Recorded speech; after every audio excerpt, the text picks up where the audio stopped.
Au sommaire de cette édition, affaire du GCT à Gabès, un nouveau report au 25 décembre.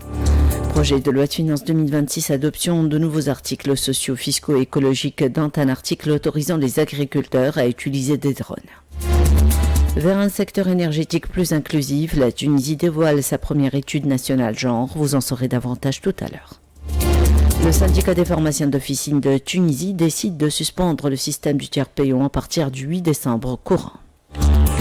Proche-Orient, des dizaines de milliers de Gazaouis attendent une évacuation sanitaire, alerte MSF. Et puis sport comparable, la sélection tunisienne jouera cet après-midi contre la Palestine pour le compte de la deuxième journée du groupe A. Bonjour, la 4e audience consacrée à la demande urgente d'arrêt des unités polluantes du groupe chimique tunisien Gabès, tenue aujourd'hui devant le tribunal de première instance, n'a finalement pas abouti au jugement attendu. La décision a été reportée au 25 décembre 2025 alors que la région continue de faire face à une intensification des signaux d'alerte sanitaire et environnementaux. Le président de la section régionale de l'ordre des avocats de Gabès, Mounir Adouni, indiquait à l'agence TAP que la Cour avait décidé d'intégrer au dossier le ministère de l'Environnement, l'Agence nationale de protection de l'environnement et le ministère de la Santé, ainsi que de demander des pièces complémentaires concernant les requérants. Cette décision prolonge l'examen d'un contentieux inscrit en référé que les plaignants souhaitent maintenir dans son cadre urgent, malgré une tentative du ministère concerné de requalifier l'affaire. Selon Adouni, le maintien du dossier en procédure accélérée constitue déjà une victoire pour les requérants qui invoquent une urgence sanitaire. Adouni a rappelé que plusieurs études et rapports scientifiques indépendants ont confirmé un niveau particulièrement préoccupant de pollution émanant des unités du GCT. Pour les habitants de Gafsa, c'est la fin d'un calvaire environnemental. Après des décennies de nuisances causées par la décharge municipale, sa fermeture définitive a été annoncée pour le 8 décembre. Le site actuel sera transféré loin des zones résidentielles. Cette décision, soutenue par le ministère de l'Environnement et les autorités locales, offre un nouveau souffle aux habitants qui y voient l'espoir de vivre dans un environnement plus sain. Le point avec notre correspondant, Larder Suite. C'est un long combat contre la pollution atmosphérique qui s'est terminé hier par la décision sage et pertinente de transférer provisoirement le dépotoir d'ordures municipal du site actuel à proximité de la zone résidentielle dans une vieille carrière abandonnée, excavée au pied de la montagne, distante de 8 km du centre urbain. À cet effet, le gouverneur de Gafsa a signé un ordre de fermeture à partir du 8 décembre courant. En attendant la fin de l'aménagement d'un nouveau site conforme aux réglementations en vigueur, régissant de tels sites sans dégagement d'odeurs nauséabondes et ni fumée toxique et d'incinération. Cette décision vivement espérée par une population en mal de vivre sainement et agréablement a fait boule de neige dans les zones concernées où l'on ne cesse de se féliciter dans un climat d'apaisement et de satisfaction. Il faut dire que cette solution n'aurait pas connu cette issue sans la mobilisation indéfectible du ministère de l'Environnement et des autorités régionales qui n'ont lésiné ni sur les bonnes volontés ni sur les concessions. Les indicateurs monétaires et financiers publiés par la Banque centrale de Tunisie ont révélé que les recettes touristiques et les revenus du travail cumulé transfert des Tunisiens résidant à l'étranger ont dépassé à la date du 2 décembre courant le montant de 15,5 milliards de dinars. Les recettes touristiques ont augmenté d'environ 6,8%, passant de 7 068 millions de dinars le 2 décembre 2024 à plus de 7 548 millions de dinars le 2 décembre 2025. Au 2 décembre 2025, les Tunisiens résidant à l'étranger ont transféré au pays 7 967 millions de dinars contre 7 477 millions de dinars enregistrés à la même date de l'année dernière, soit une hausse de 7%. Le Parlement a repris aujourd'hui la séance plénière conjointe pour poursuivre l'examen des articles supplémentaires proposés dans le cadre du projet de loi de finances 2026. Les députés ont adopté hier une série d'articles, dont l'article additionnel numéro 117 du projet de loi de finances 2026 consacré à la régularisation des dettes non fiscales classées. Le texte annule pénalités et frais de poursuite tout en prévoyant un recouvrement du principal selon un calendrier spécifique. L'article prévoit la suppression des pénalités de retard retard et des frais de poursuite afin de permettre un règlement plus accessible du principal de la dette qui sera recouvré selon un échéancier déterminé ultérieurement. Le Parlement a adopté également l'article 135 du projet de loi autorisant les agriculteurs à utiliser des drones pour l'épandage de produits phytosanitaires sur les surfaces agricoles. Cette mesure, qui met fin à une interdiction longtemps critiquée par les professionnels, vise à garantir des interventions plus rapides, plus ciblées, en renforçant la protection des cultures, et l'utilisation des drones demeure toutefois soumise aux autorisations réglementaires délivrées par les autorités compétentes. Selon Salah Hardid, le vice-président de l'UTAP, les drones, explique-t-il, permettront aux exploitants de surveiller efficacement des superficies très étendues, la pulvérisation aérienne, la cartographie des parcelles et le suivi numérique des rendements. L'Assemblée des représentants du peuple a approuvé la création d'un nouveau fonds de trésorerie destiné à soutenir la santé animale et à limiter les risques épidémiologiques. Ce fonds aura notamment pour vocation d'indemniser les agriculteurs touchés par les maladies animales. Un dispositif attendu par les professionnels du secteur. Les modalités de fonctionnement et les domaines d'intervention seront définis ultérieurement par voie réglementaire. L'Assemblée des représentants a adopté aussi l'article additionnel numéro 109 relatif au repos biologique dans le secteur de la pêche dans le cadre du projet de loi de finances 2026. Cette modification, le texte a été approuvé avec 76 voix pour, 26 contre et 13 abstentions. Cette modification permettra aux travailleurs de la pêche artisanale de bénéficier des aides attribuées durant la période de repos biologique afin de contribuer au financement des indemnisations liées aux accidents du travail et aux maladies professionnelles. Le projet Hachimori franchit une nouvelle étape en Tunisie avec la tenue aujourd'hui de la deuxième réunion du comité conjoint de coordination entre la coopération japonaise et la direction générale des ponts et chaussées, dédié à l'élaboration d'un système moderne de gestion et d'entretien des près de 1000 ponts répartis à travers le pays. Ce programme de coopération technique vise à révolutionner les méthodes d'inspection, de suivi et de maintenance. Modernisation des outils, centralisation des données, formation spécialisée et transfert de compétences. Autant d'avancées qui promettent davantage de sécurité pour les usagers, une meilleure planification des travaux sur l'ensemble du réseau national des ouvrages de franchissement. Éclairage Emira Hachselem, chargé du projet à la JICA, au micro de Zainab Feres. Il s'agit de la deuxième rencontre, le deuxième comité conjoint de coordination du projet où les experts japonais présentent l'état d'avancement de leurs activités dans le cadre de ce projet. En Tunisie, actuellement, on compte près de 1000 ponts, mais avec le temps, ces ouvrages s'usent et leur entretien devient un vrai défi pour le ministère de l'Équipement et plus particulièrement la Direction générale des ponts et des chaussées. Jusqu'ici, les inspections en Tunisie étaient surtout visuelles, manuelles et parfois dispersées. Le projet Hachimori vient changer tout ça. Donc, il s'agit d'abord d'un système moderne de gestion des ponts, inspiré de l'expérience japonaise. Il s'agit d'inspections plus précises, des données plus centralisées et un outil numérique plus pratique pour la planification des réparations d'une manière plus efficace. Il s'agit également de l'élaboration de manuels standardisés, des formations pratiques pour les ingénieurs et les techniciens tunisiens. Ce projet s'étale sur 3 ans et nous sommes toujours à la phase de démarrage. Ça va apporter plus de sécurité sur nos routes et moins de risques liés à des ponts fragilisés, en plus d'une meilleure planification des travaux au niveau de la direction générale des ponts et des chaussées, ce qui va réduire les coûts et les perturbations énormément. Et surtout, il s'agit du transfert de compétences qui va renforcer les capacités locales pour l'avenir. Le Bureau national du syndicat des pharmaciens d'officine de Tunisie a décidé de suspendre le système du tiers payant pour les assurés de la CNAM à partir du 8 décembre prochain. Dans un communiqué rendu public, le syndicat a précisé qu'il a été décidé de suspendre la délivrance des médicaments à la charge de la CNAM à compter du 8 de ce mois jusqu'au règlement des dettes de la caisse envers les pharmaciens, clarifier le cadre juridique régissant le fonctionnement des pharmacies et prendre des mesures urgentes pour sauver la chaîne de distribution des médicaments, voire approuver un financement exceptionnel pour la CNAM dans le cadre de la loi de finances pour l'année 2026. Les premiers résultats de l'étude nationale sur le genre dans le secteur énergétique ont été dévoilés ce matin, portée par le ministère de l'Industrie avec l'appui de la GIZ. Cette étude s'inscrit dans la stratégie nationale pour l'égalité des chances. Elle dresse un état des lieux de la représentation des femmes dans les métiers de l'énergie, met en lumière les obstacles à leur inclusion et propose des pistes concrètes pour une transition énergétique plus équitable et plus inclusive. Principal constat, seuls 20% des femmes diplômées travaillent dans le secteur énergétique et à peine 6% d'entre elles accèdent à des postes de leadership.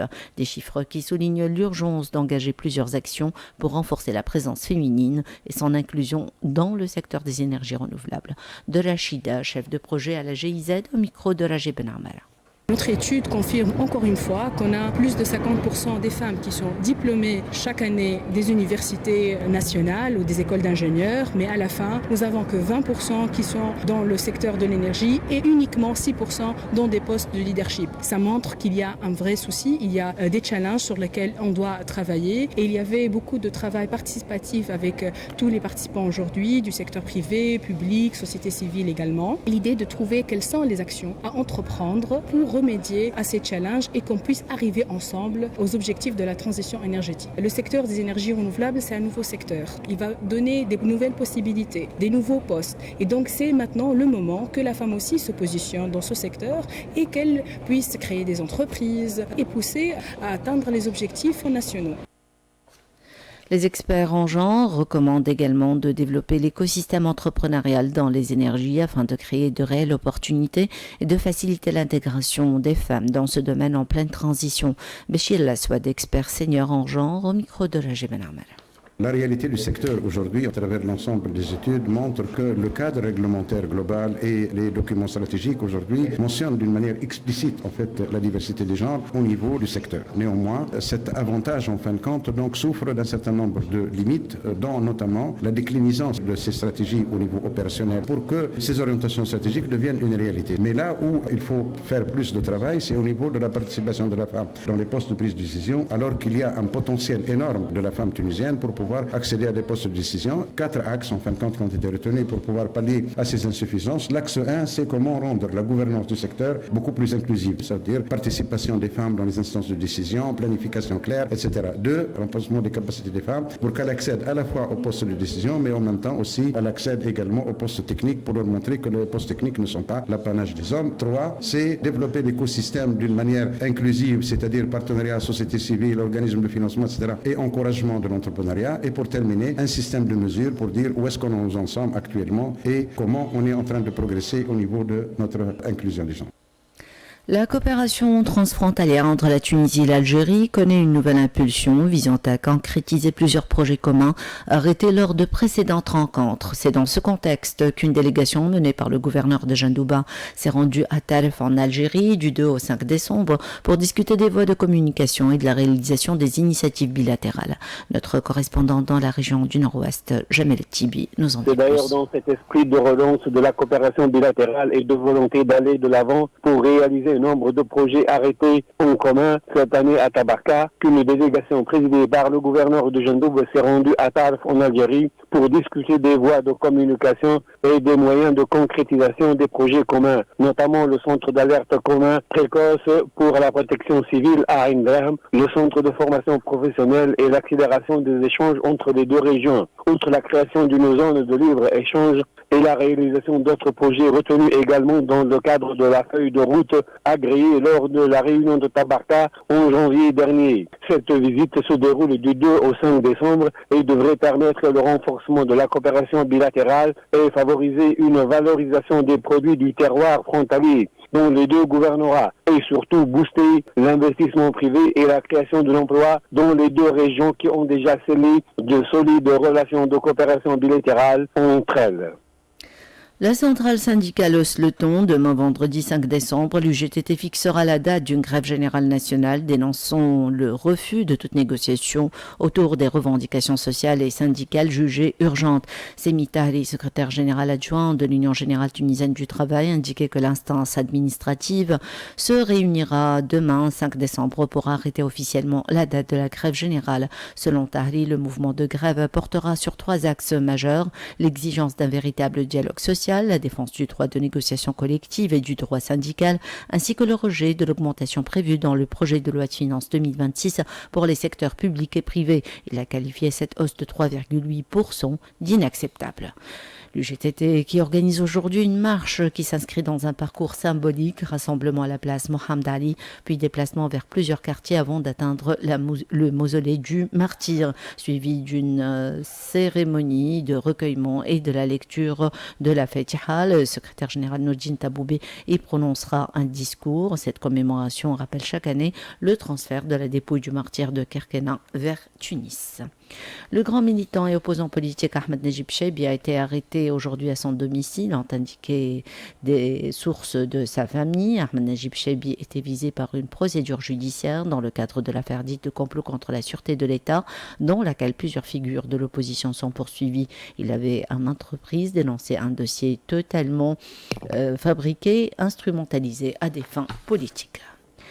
Un appel a été lancé par Médecins sans frontières à la communauté internationale pour la réception de dizaines de milliers de la population de Gaza, gravement malade ou blessée du fait de la guerre génocidaire sioniste, soulignant que ces derniers nécessitent une évacuation sanitaire urgente. Les besoins sont immenses, a souligné le coordinateur des évacuations médicales depuis Gaza pour l'organisation humanitaire Heini Eslem, affirmant que le nombre de personnes prises en charge par des pays tiers jusqu'à présent ne représente qu'une goutte d'eau. L'Organisation mondiale de la santé, OMS, estime que plus de 8000 patients ont été évacués de la bande de Gaza depuis le début de l'agression sioniste. 16 500 patients attendent encore d'être évacués pour être soignés hors du territoire palestinien. Le haut-commissaire des Nations Unies aux droits de l'homme a appelé aujourd'hui les belligérants à cesser immédiatement les combats dans le sud du Soudan, affirmant craindre une nouvelle vague d'atrocités après les massacres d'El-Fasher. Les combats se sont intensifiés cette semaine dans la région du Kordofan, dans le sud du Soudan, riche en pétrole, l'armée cherchant à repousser des paramilitaires des forces de soutien rapide, loin de l'axe routier vital reliant la capitale Khartoum au Darfour. Le président américain Donald Trump accueille aujourd'hui à Washington ses homologues congolais et rwandais pour ratifier un accord de paix censé mettre fin aux violences dans l'est de la République démocratique du Congo, ravagée par 3 décennies de conflits armés. Donald Trump a assuré que la rencontre entre son émissaire Steve Witkoff, son gendre Jared Kushner et Vladimir Poutine avait été très bonne sans donner de détails sur la suite des négociations. Le président américain, qui tente depuis plusieurs mois de jouer le rôle de médiateur entre Moscou et Kiev, affirme que le président russe veut mettre fin à la guerre. Cette déclaration intervient alors que la Russie et l'Ukraine poursuivent leur deuxième semaine de discussion pour tenter d'élaborer un traité de paix.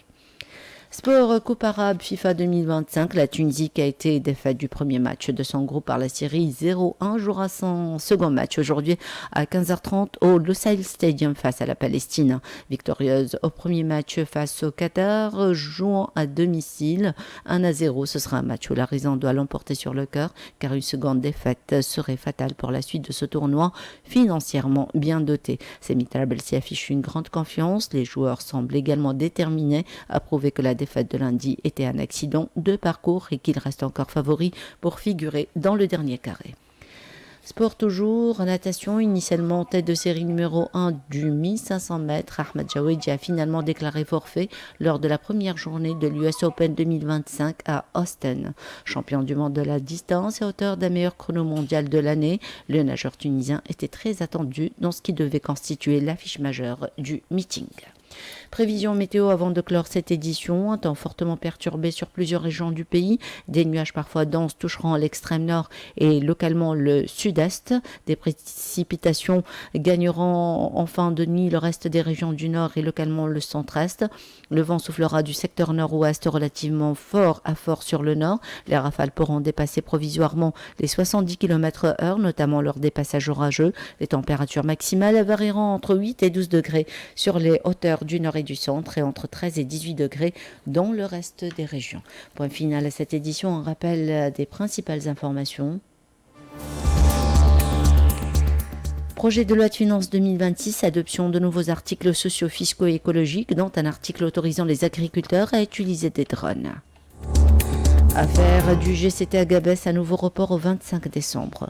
Et puis le syndicat des pharmaciens d'officine de Tunisie qui décide de suspendre le système du tiers payant à partir du 8 décembre courant. C'est la fin de cette édition. Merci d'avoir été des nôtres. Merci à Tarek Drissi pour la collaboration technique et à Alim Trabessi dans la production digitale. Excellente suite de programme.